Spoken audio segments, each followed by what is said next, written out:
This is WWE superstar Drew McIntyre, and you're listening to the WWE Podcast. The champ is the one that everybody wants, me. It's going to WrestleMania. Claymore! Austin 316 says I just whipped your ass. This is my iron. You're going to acknowledge me. Good morning, good afternoon, good evening, hello, whatever time it is with you and wherever you are. Thank you for downloading this Smackdown review as part of the WWE podcast. And as always, it's an absolute pleasure to have you listening along.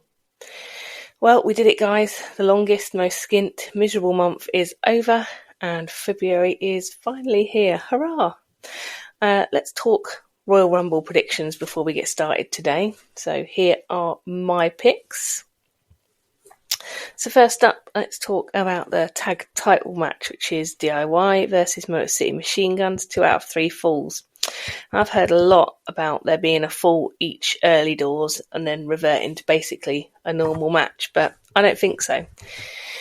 I'm going for a Motor City Machine Gun win. I think they get the first 2 falls and this match is done and dusted pretty quickly.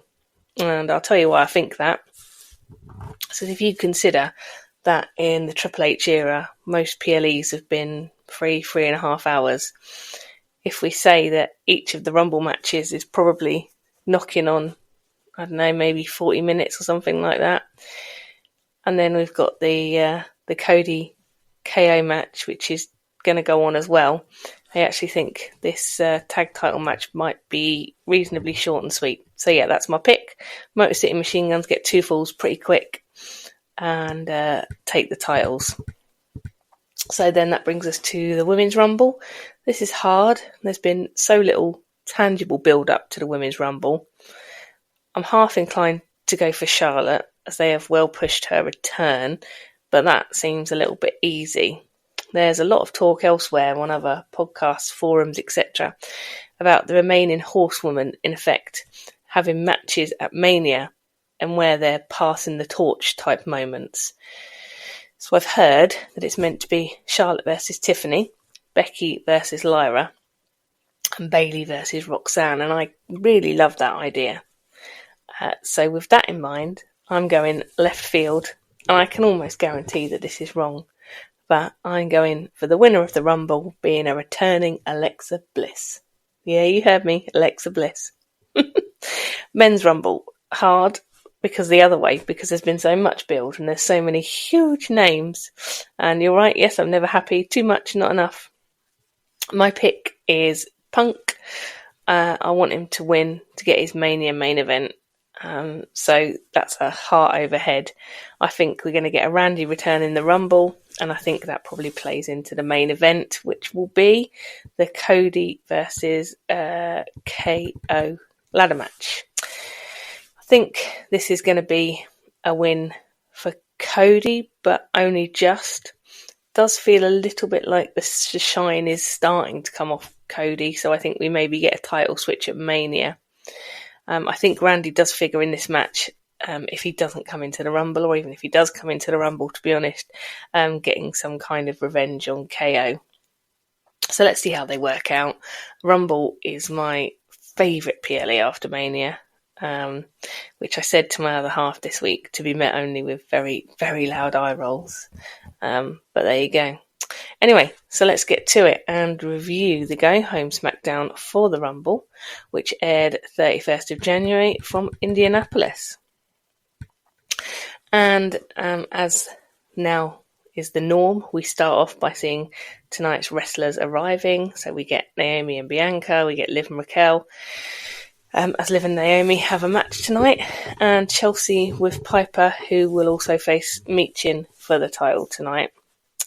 And we start off a little bit differently this evening. We've got Cole on a comms-style podium desk, a little bit like, I guess, what they've been doing at Saturday night's main event. And he brings out Pat McAfee, which is nice. They're making the Rumble feel like a massive event this year, which of course it is. And Pat says that he's been begging the powers that be for years to bring a big PLE to Indianapolis, and he goes on to hype the area, saying how great they are at hosting because of the Indy 500, etc., etc. We then go to our regular comms team, and we have Joe in the ring, and he reminds us that last week and his interview with Cody and some bits and bobs of what was said there, and then we get a reminder about the subsequent shenanigans from KO. He brings out KO to be interviewed so that he can have a fair hearing, apparently. KO comes out and is really selling this grumpy, delusional angle. Joe says it's been very difficult to overlook KO's recent bad behaviour, but this week Joe has been thinking and he wants to give KO a chance to talk, and he asks what we're missing with KO and Cody. He says that he felt disrespected last week as we had a whole bunch of superstars sitting backstage basically discounting him, as in KO, from the picture and just saying who they're when they win the Rumble they're going to go on and face Cody, and basically completely disregarding KO's efforts. KO says that he doesn't accept Joe's apology. He says he has nothing to say and that he only came to the ring tonight to take back the Winged Eagle title, and he does that and goes to leave before he can leave the ring, with Joe shouting off mic, "You said you wanted to be interviewed," which I thought was quite funny. We get Punk's music kits, which is a massive surprise, a pleasant one, obviously. You know, I'm a huge Punk fan. And he comes down to the ring. As always, the crowd go absolutely mental for Punk, which is brilliant. Punk says that he's here for 2 apologies. He apologises for interrupting KO, and then he also apologises for overlooking KO. He says, but tomorrow, when he wins the Rumble, and if KO makes it past Cody, then the main event of Mania could be KO versus Punk. KO says he feels conflicted, as there are a lot of guys in the Rumble that he likes better than Punk. In fact, apparently there are 29 guys in the Rumble that he likes better than Punk, and he doesn't even know all the people that are in the Rumble, which I thought was quite funny. The thought of him and Punk in the main event he likes. He says he knows how much main event in Mania means to Punk, especially after his injury at last year's Rumble.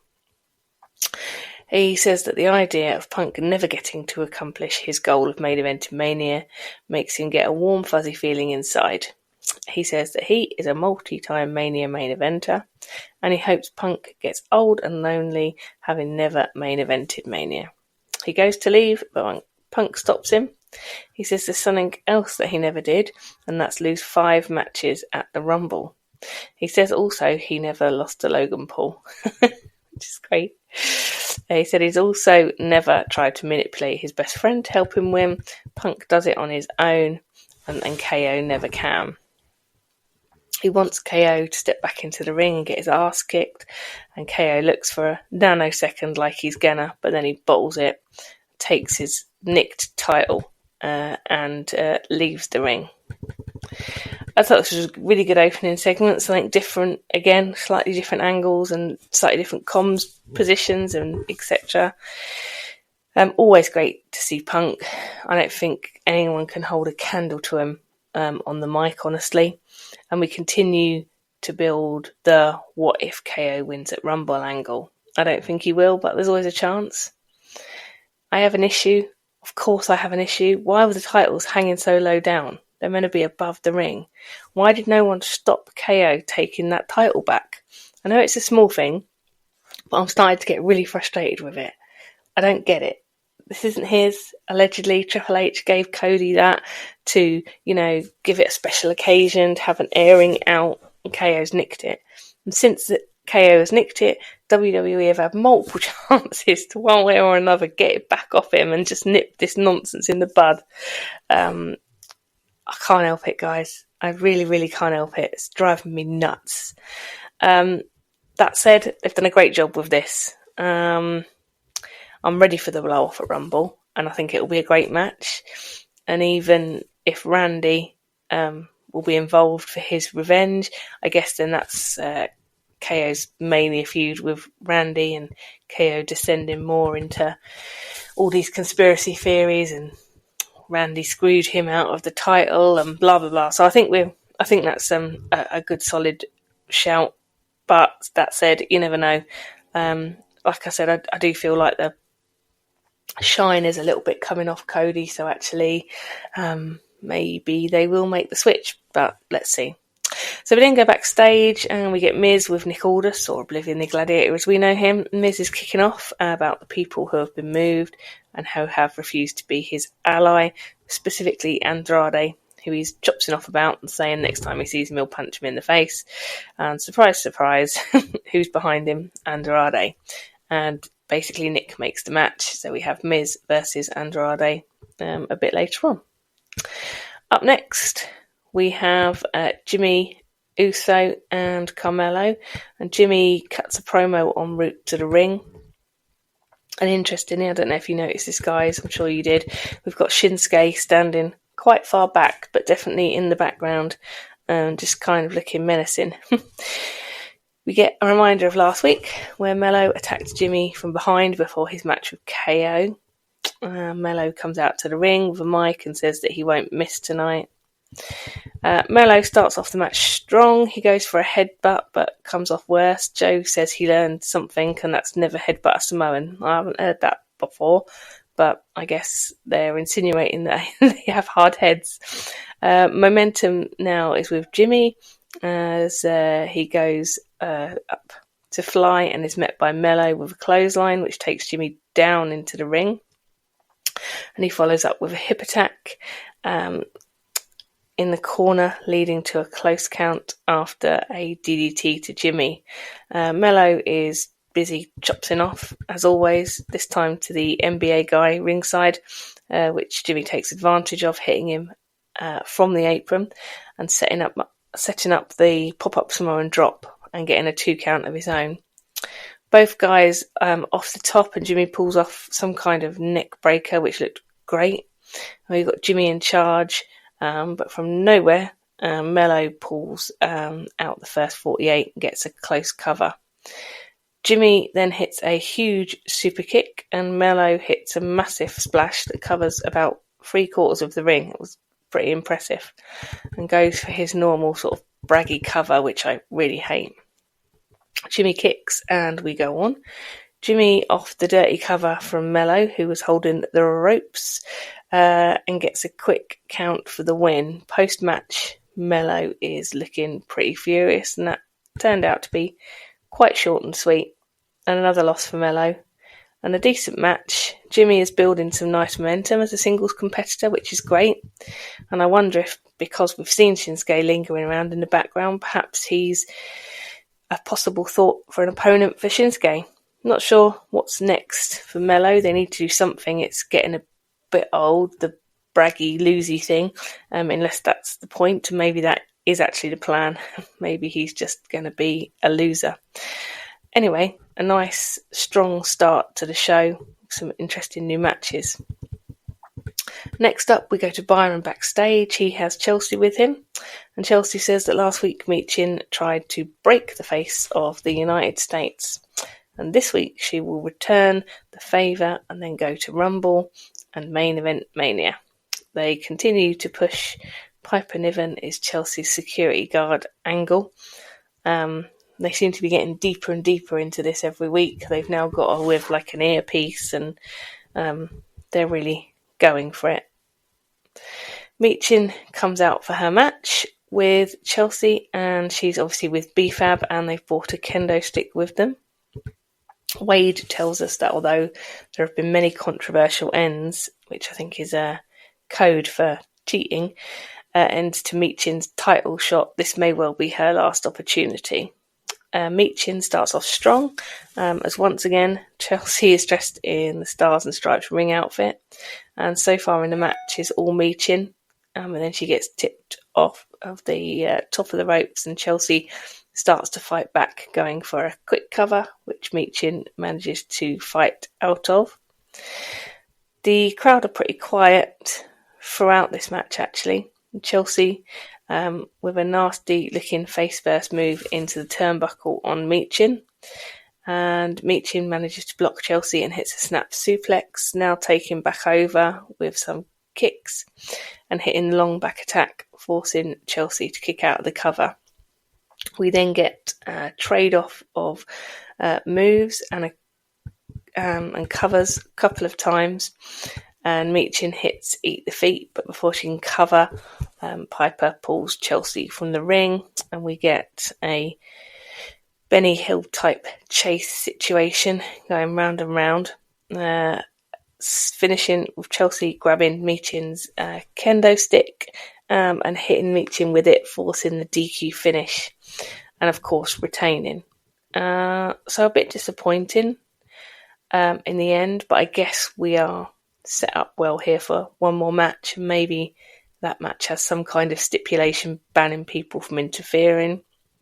The match itself was okay. As I said, the crowd were a bit flat, which is a shame, and I think this was everyone's worry, possibly with bringing in some mid-card titles for the women, but still want to give it the benefit of the doubt. I still think it's a great opportunity for them to have extra titles to go for, not just the main ones. Let's hope something good is being set up here. On a side note, I really do wish that WWE would do something with Piper other than make her the muscle. She is so good in the ring, and she really deserves a run just on her own. So let's hope that's coming for her in 2025. We now go straight backstage where Byron has Naomi and Bianca, and he asked about what happens if it comes down to the two of them at the Rumble tomorrow. And we revert back to the old Chuckle Brothers. If you don't win, you're going to win. And if I don't win, you're going to win. And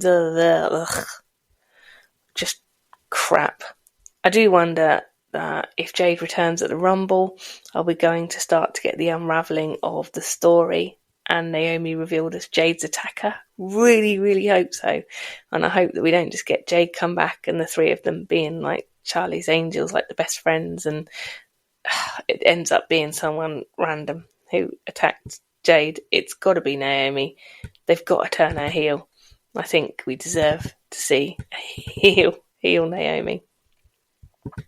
So we get another Charlotte vignette, and okay, I'll admit it, I'm a terrible feminist. I wasn't going to say anything, but Matt's right. Her face looks different. Definitely different, and that's all I've got to say about that. Obviously, it's her business. Anyway, Charlotte, good.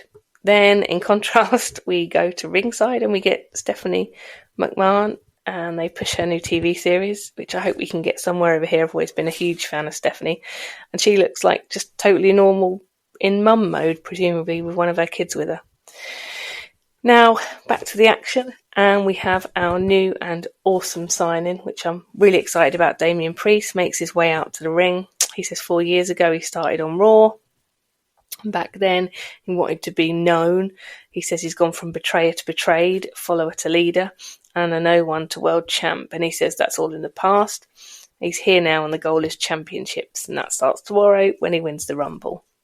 Surprisingly, he's interrupted. That's ironic. It's not surprising at all. What was surprising is who he was interrupted by, and that's Fatu and Tonga. And we get a slightly different approach here, because we get Fatu saying that he sees him and he knows what he's done. He says that he has accomplished a lot more than the other suckers in the back. Fatu says that they are the same, they come from the street. So I guess Fatu feeling a bit of an affinity with Priest here. As we know, Fatu has spent some time in jail and had a slightly, I guess, questionable past, as has Priest. He says that Priest needs to be careful around him, and if he thinks it will be easy on Smackdown, it won't be. He either has the choice to lay down or get beat down. And Priest tells Fatu that he should know better to think that he will be intimidated. And they are both from the street, so why are they even talking? Priest, they both chuck the microphones, and Priest takes out Tonga and Fatu. And Priest face off. And off they go. A bit of a brawl. Soon enough, though, get the numbers game paying off, and it looks like Priest is going to suffer the chair around the neck fate from Fatu and Tonga. Before that can happen, though, thankfully, we get LA Knight coming out to make the save. And ultimately, we get a match set between Knight and Priest versus Tonga and Fatu. As Knight calls them, dozy half-wits or something like that, which I thought was quite funny. That should be a great match later on.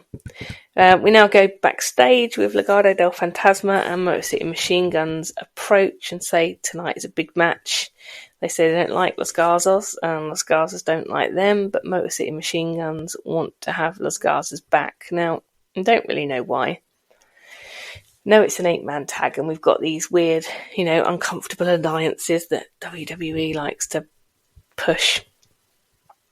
It's possible that I've missed something, of course, but Santos and Elektra pretty much tell Motor City Machine Guns where to go, which is fair enough. It does seem a bit random, but Motor City Machine Guns still persist with this and tell Los Garzas again they have their backs. I don't get it. Let's see what happens. So we now have a 8-man tag match, and out first we've got Pretty Deadly DIY. Ciampa looking like he wants absolutely nothing to do with being associated with Pretty Deadly and ignores them. Before the match starts, though, we get footage of this week at WWE HQ, and Triple H is announced as going into the Hall of Fame this year. I mean, for me, just based on how awesome things have been since he took over, it's well deserved in my opinion. But with his in-ring career too, I can't imagine a better person, to be honest. I think he might already be in the Hall of Fame, but as a member of DX, but that might be wrong. But he certainly deserves to be in there on the basis of his singles career anyway. Anyway, as we kick off what will no doubt be a very chaotic and hard to follow match, I'll do my best. We have Berto in with Elton Prince, and this is a nice quick start to the match. We then get Ciampa in with Berto, and Berto with some impressive moves as they set off for some double team moves on Ciampa, and then Los Garzas will show what they can do in the double team respect. Pretty Deadly and DIY have Saban on the outside, and they're basically giving him a good kicking. No one rushing to help him or make the save, not even his tag team partner didn't fancy it. Several quick tags amongst DIY and Pretty Deadly keep Saban in the corner. And we've got Prince continuing the beatdown on Saban, who looks in big trouble here. Finally, we get a fight back from Saban as he manages to take out Pretty Deadly and struggles to go for the tag, but he does make it. And Angel is in with Pretty Deadly. He hits a beautiful crossbody on Kit Wilson, who kicks out in 2, and Johnny is legal, but there's action literally all over the place as Angel hits a moonsault to the outside, taking out both of Pretty Deadly. And now it's really breaking down as Saban tags himself in, but Los Garzas take exception to that, and off the distraction, Ciampa takes advantage. Los Garzas just walked off and left the match, leaving the Motor City Machine Guns alone with Pretty Deadly DIY. Again, Saban looks in trouble. Going for the big boot in the corner, Saban moves and Ciampa takes out Prince. And off of that distraction, Saban manages the cheeky roll-up on Ciampa, and from literally nowhere, with absolutely no right, the Motor City Machine Guns take the win over the champs. Now, in the old days, that would mean that there's no way that Motor City Machine Guns win at the Rumble, but that doesn't seem such a hard and fast rule these days, so I'm sticking with my prediction. As predicted, a pretty chaotic match at times. I admit to having no clue who was legal or not. Really fun match, though, and the crowd seemed really into it, which I think is a really positive thing for the tag team division. We then get a fun little segment where we have Fatu and Tonga backstage, and Tonga spots the tag titles, and we get a very brief face-to-face with Tonga and DIY basically eyeballing off over the titles. I know that would be quite cool. I'd like to see that. DIY then have a go at Pretty Deadly for the loss, but Pretty Deadly tell them good luck tomorrow. You're basically on your own. We then go to Cole and Pat, and they bring out Tyrese Halliburton, who I have absolutely no idea who he is, but he says he's very excited to have the Rumble in Indiana, which is, great news. We get a KO promo, which basically summarises into a nice little package for us all the hideous things that KO's done over the last few months, and really building again for the match tomorrow. They play the line again where KO says, "You don't push a man till they snap," and the good news is that he hasn't snapped yet. KO is so awful, it's just brilliant. And then we go into the Naomi versus Liv match, and as we kick off, Joe reminds us that Liv has finished as runner-up in the last 2 Rumbles, and he asks, can she go one better tomorrow? I don't think she can. I think Liv's had pretty much a solid year as champ, and I think now maybe it's her turn to do some putting over of some of the other talent. So back to the match here, and we got Naomi making a strong start, catching Liv with a massive kick, and follows up with a split leg moonsault, getting a very quick 2 count, following with a long, very long delayed vertical suplex, but Liv gets the upper hand off the Raquel distraction, shockingly. With knees to the back off the ropes, Liv hits a drop kick and gets a 2 count. And Naomi fighting back after some blatant shot calling from Liv, which is unusual from her, and we don't usually see that. But Liv back on top and goes for the 3 amigos, which he hits successfully, followed by an unconvincing cover, which Naomi kicks easily from. Liv on Naomi's back, and Naomi manages to hit a really cool looking piggyback stunner to try and get herself back into the match. Naomi with a crossbody from the top and straight into the cover, but Liv counts in 2. Liv hits double knees from the second rope, and it looks like she has the win, but somehow Naomi kicks out, and we continue with the back and forth.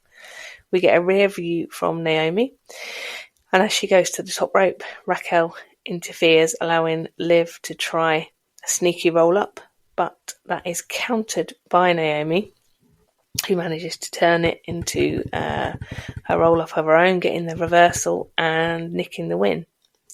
But then obviously we get afters after the match as Liv and Raquel beat down on Naomi and Bianca. So this was a good match. No doubt Liv is in a really strong position. I'm sure she's going to be heavily featured tonight as you're listening to this, in the Rumble with Raquel by her side. I expect we will see Naomi pull the no feet on the ground and some cool looking stunts to get back into the ring as she sort of becomes the Kofi Kingston of the female Rumble. He used to do those kind of things, and as I said, maybe hopefully some shenanigans with Jade's return, and potentially the start of that all unraveling. So now we go to Miz and Andrade, and as we start this match, Miz is up to his usual showboating. Wade remind us that Miz was drafted here from Raw, as were the Wyatt Six, who we actually haven't seen yet. I'm hoping they're going to put in an appearance and continue to scare the bejesus out of Miz, because that's hilarious. Back to the match, and Miz has the upper hand, pulls off some pretty impressive looking flying head scissors. We get Andrade mounting a fight back with a springboard moonsault to the outside. Miz delivering the it kicks, not to much effect, doesn't look like they're landing properly. But Andrade turns around and hits an absolutely massive chop, taking Miz out, and a flying forearm followed by double knees, leading to a very close 2 count for Andrade. Miz suddenly looking strong as he goes up to the top, but is knocked down. Andrade hitting a beautiful Spanish fly from the top and goes for the cover, with Miz kicking at literally 2.9. Bit of back and forth, and Andrade hits a spinning back elbow, almost knocking Miz's block off, and gets the win off of that. This was a great match. Looks like Miz has had a bit of a reset. He looked really good here tonight, and as always, Andrade is just brilliant. What a talent. Now backstage, we get Santos welcoming Priest to Smackdown. Priest says he doesn't need any friends, And then Truth appears, asking Priest what he's doing on Raw. Priest and Knight are having a bit of a pre-match briefing, saying they're going to kick Fatu and Tonga's heads in, but the gloves are off at the Rumble. And again, in the background, we've got Shinsuke just standing there lingering, which again is cool. I wonder who we are building to.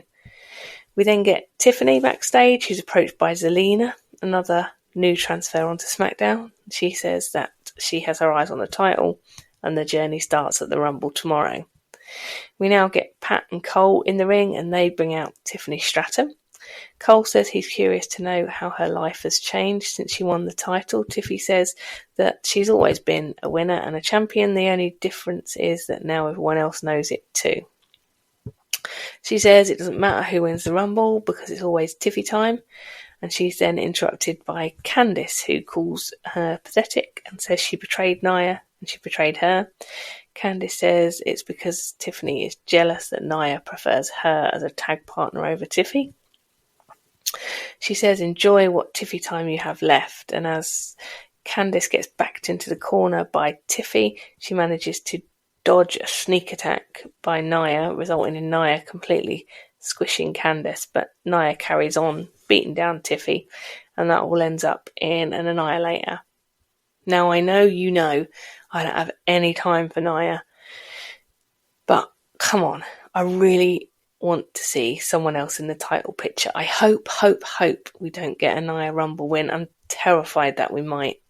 I don't think we will, not with a return in Charlotte, but I'm over Nia. Like, come on, let's have some different people. The women's roster is so strong and so broad now. We can have somebody else up there. So let's see some other talent have a go.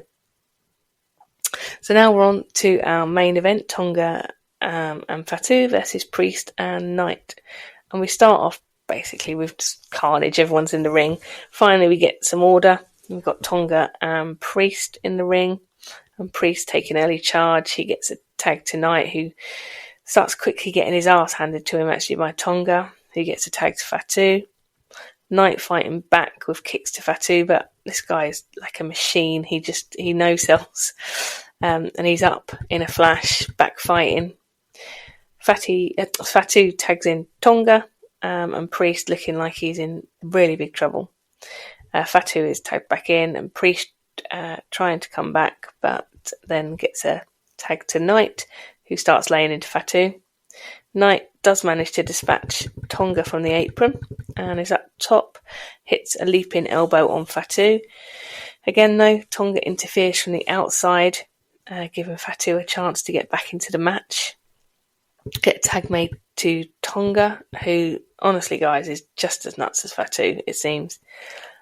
Tonga carries on pummeling Knight, who kicks and punches. We get another tag to Fatu. He gets punched in the face for his trouble. Tonga's back in, has Knight in a headlock. He manages to fight out, and he really needs to tag in Priest. But Priest is taken off the apron by Fatu. And the Knight beatdown continues. Fatu's goes for the running hip attack, but Knight moves and quickly takes advantage, delivering a back suplex and finally getting the tag to Priest, who is in with a head of steam, taking out both Fatu and Tonga. Priest has Fatu outside the ring, and finally it looks like Fatu's going to stay down, taking Tonga back to the ring and hitting the crossbody off the ropes. Priest looking for the razor's edge, but Tonga gets a chokehold as a reversal, which Priest gets out of, and Fatu with a headbutt from behind, and Tonga hits a jump up DDT. Knight manages to come in and thankfully break the count and takes out Fatu again. Priest from nowhere catches Tonga by the throat and flattens him, and he then manages to hit South of Heaven and gets the cover for the win. Post-match, Fatu comes in like a big sore loser and has some afters on Priest as we go off air on Netflix. So not sure if there was any more, but that's where we go off air. So I thought a really good go-home show, really enjoyable. Loved the touch of having Pat and Cole on the extra comms. and they all did a great job of really hyping the Rumble. So this is the start of the Rumble weekend. They're building it into like what we have with Mania, basically. It's like a whole weekend event. They did a great job of hyping the Rumble, but also all the possible angles. And I think both Rumble matches are going to be pretty awesome. I hope we get some big returns. Been disappointed before. At least we know that we're definitely getting Charlotte. I really hope we get Becky. I really hope we get Alexa Bliss. Obviously Jade. I think we might see Nikki Bella. I've been watching Traitors US and she's been on there, so I don't know whether we're having a push, but hopefully we see some old favourites as well. I'm sure we'll see Trish Stratus, Lita, etc. if they're fit and healthy.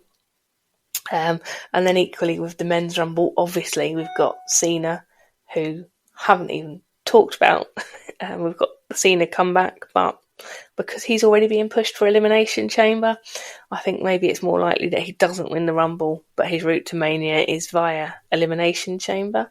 But again, could be just a complete red herring. And obviously the massive, massive names that are in the men's Rumble. We've got Roman, we've got Punk, we've got Seth, we've literally got everybody. So I think it's really exciting. Plus the Cody KO match, which I think is going to be an absolute banger to nick a line from Sheamus. So I am really excited. So we can talk about Rumble next week and see what the fallout is. But that just about does it for this week. So as always, thank you for having me in your ears. And until next time, which, guys, is show number 30 for me. Doesn't seem possible that I've done 30 shows. And obviously I missed a few while I was on holiday last year. But we're already up to 30. So we'll have some balloons for next week. So until next time, remember, be kind, guys. Thanks for listening to the WWE Podcast. Don't forget to subscribe on your favorite podcast app so you don't miss a show, or head to WWEpodcast.com. And for all of these shows ad-free, head over to patreon.com/WWE Podcast. Until then, we'll see you next time.